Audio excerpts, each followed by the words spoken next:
मानव समाज का इतिहास साक्षी है। जब जब धर्म की ग्लानि हुई है, असुर अधम अभिमानियों के द्वारा मानव समाज का शोषण किया गया, मानव समाज को परेशान किया गया। ऐसी परेशानी को सुनकर, पीड़ितों की आर्तनाद को सुनकर परम पुरुष इस धराधाम पर आते रहे हैं। आज से 7000 वर्ष पूर्व भगवान सदाशिव इस धरा पे आए। आज से 3500 वर्ष पहले भगवान श्री कृष्ण इस धरा पर आए। तो जब वे आते हैं, उनके विचार, उनके व्यक्तित्व को देखकर जो शोषक वर्ग है वो घबरा जाता है और ऐसे विचारक और ऐसे विचार को समाप्त करने के लिए वो विभिन्न प्रकार का जानलेवा षड्यंत्र रचता है। भगवान सदाशिव को भी विषपान करना पड़ा था। भगवान श्री कृष्ण को भी कालिया नाग के द्वारा विष वमन कराकर उनकी हत्या का प्रयास किया गया। 20वीं सदी में इस धराधाम पर आनंद मार्ग के प्रवर्तक भगवान श्री श्री आनंद मूर्ति जी आए। उनका विचार विवेकपूर्ण, तर्कसंगत, वैज्ञानिक, सर्वजन हितार्थ, सर्वजन सुखार्थ के लिए है। ये सर्वग्राह्य है।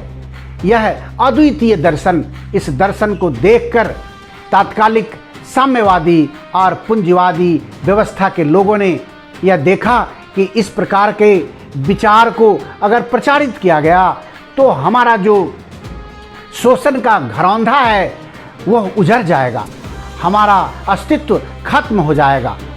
तो हमारा अस्तित्व खत्म हो उसके पहले क्यों नहीं इस विचार और विचारक को समाप्त कर दिया जाए।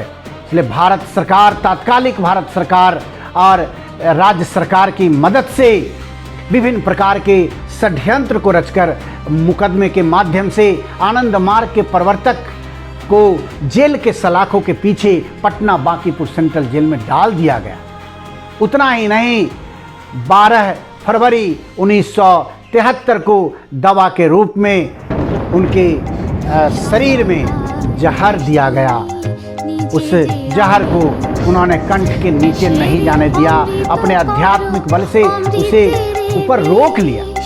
उनका कंठ नीला पड़ गया, आँख की रोशनी पे प्रभाव पड़ा और तब उन्होंने न्याय की गुहार लगाई।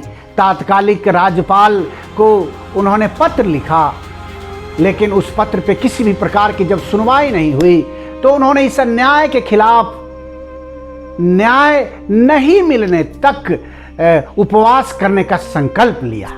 ये उपवास 1 अप्रैल 1973 से प्रारंभ होकर 2 अगस्त 1978 तक चला, जब पटना उच्च न्यायालय ने ससम्मान आनंद मार्ग के प्रवर्तक भगवान श्री श्री आनंद मूर्ति जी को मुकदमे से ससम्मान बरी किया और तब उन्होंने उपवास खोला। तो आनंद मार्ग के साधक साधिका 12 फरवरी को नीलकंठ दिवस के रूप में सेलिब्रेट करते हैं। तो वर्ष 1979 में 1979 में जब 12 फरवरी को तात्कालिक निजी सचिव, बाबा के निजी सचिव ने बाबा को सूचना दी कि बाबा आज 12 फरवरी है, नीलकंठ दिवस है, सभी साधक लोग उपवास पे हैं। तो बाबा ने कहा कि सब लोगों को बुलाओ जी और मैं कुछ बात करूंगा उनसे। जब सभी लोग आ गए तो बाबा ने कहा कि देखो जी, दुष्ट जनों ने तो हमें विष दिया, लेकिन मैं तो बच गया। तो जब मैं बच गया हूँ तो तुम लोगों को खुशी होनी चाहिए जी। तो तुम लोग इसे हर्ष उल्लास के साथ सेलिब्रेट करो और विष का जवाब अमृत से दो। विष का जवाब अमृत से, जहर का जवाब जहर नहीं, याद रखो, जहर का जवाब अमृत से दोगे। आज मैं तुम लोगों से कहता हूँ कि हर कोई एक आदमी को सुस्वादिष्ट भोजन कराओ, मधुर भोजन कराओ और जिसके पास क्षमता है वो और कई लोगों को भी खिला सकते हैं।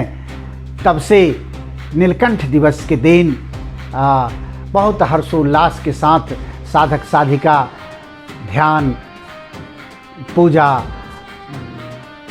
सामूहिक साधना करते हैं और अपने आसपास के ज़रूरतमंदों के बीच मधुर भोजन, सुस्वादिष्ट भोजन, पकवान का वितरण करते हैं। इसी प्रकार से मनाते हैं नीलकंठ दिवस।